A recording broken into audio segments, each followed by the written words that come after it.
거고 직속으로 계신 분들에 따라서 다르겠지만 제가 판단한 거는 저희는 좀 많이 바뀌는 것 같다. 약간 그래서 팀장님들이 중간에 많이 당황할 것 같다. 이런 상황인 것 같습니다. 이제 제가 좀 제안 드리는 거 몇 개만 좀 말씀을 드릴게요. 일단은 첫 번째로는 중간 점검 면담은 전체를 다 하셨으면 좋겠습니다. 저희 스타일상.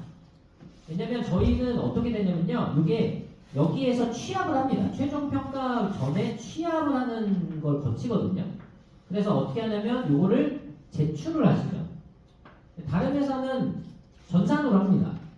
취합의 과정을 안 거치고요. 그냥 전산에 올려놓으면 그걸 가지고 결정이 나서 어느 정도 이제 결정이 나면 결정도 전산으로 나와가지고 전산으로 딱 열면 자기 거에서 딱 그 평가 결과가 떠요.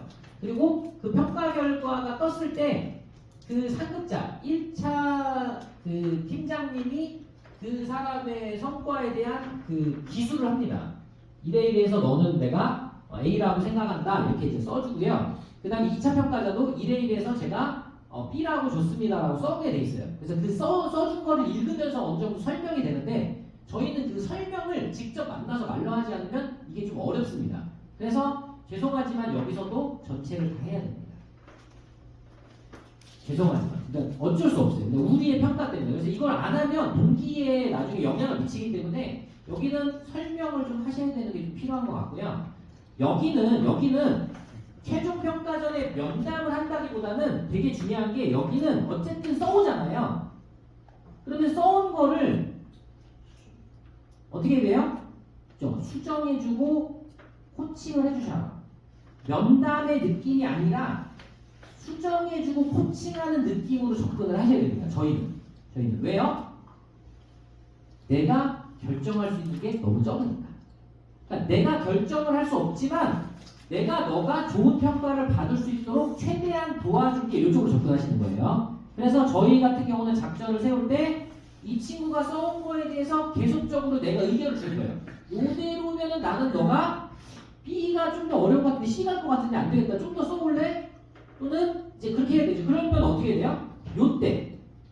요때 내가 그래서 중간 점검 때 이거 좀 더 하자고 했잖아. 야 이거 너무 아쉬운데? 이렇게 시그널을 주셔야 돼요. 그래서 중간 점검을 안 하면 나중에 최종 평가에 가서 코칭을 해주는 게 아무 의미가 없습니다. 그래서 코칭을 해줬으면 어떻게 돼요? 내가 너를 코칭을 이렇게 해줬는데도 결과가 좀 안 나와서 너무 아쉽다 라고 하면서 끝낼 수가 있어요. 근데 앞에서 중간 점검도 안 하고 코칭도 안 해주고 결과가 나와서 불러가지고 어떻게 해야 돼요? 그러면 야 미안하다. 나는 최선이야. 이렇게 될 수밖에 없는 거예요. 그래서 저는 개인적으로는 평가할 때 미안하다는 말이 좀 안 나오게끔 하는 게 참 좋습니다. 그러니까 진짜 해도 안 되는데 맨 마지막에 미안해. 나도 되게 미안하게 생각해를 들어갈 수 있지만 이거를 무조건 없애는 게 가장 좋은 평가라고 생각해요. 미안하다는 말을 내가 하지 않는 게 가장 좋은 평가라고 생각해요. 그래서 그걸 안 하려면 앞서서 우리가 좀 해야 되는 게 좀 필요하다. 이렇게 좀 정리를 해보고요. 그 다음에 이거는 이제 내가 해야 될 역할입니다. 요거는 내가 해야 될 역할이에요. 그럼 팀원들이 해야 되는 역할이 있어요. 그거를 조금만 정리해보면 자 중간에 점검을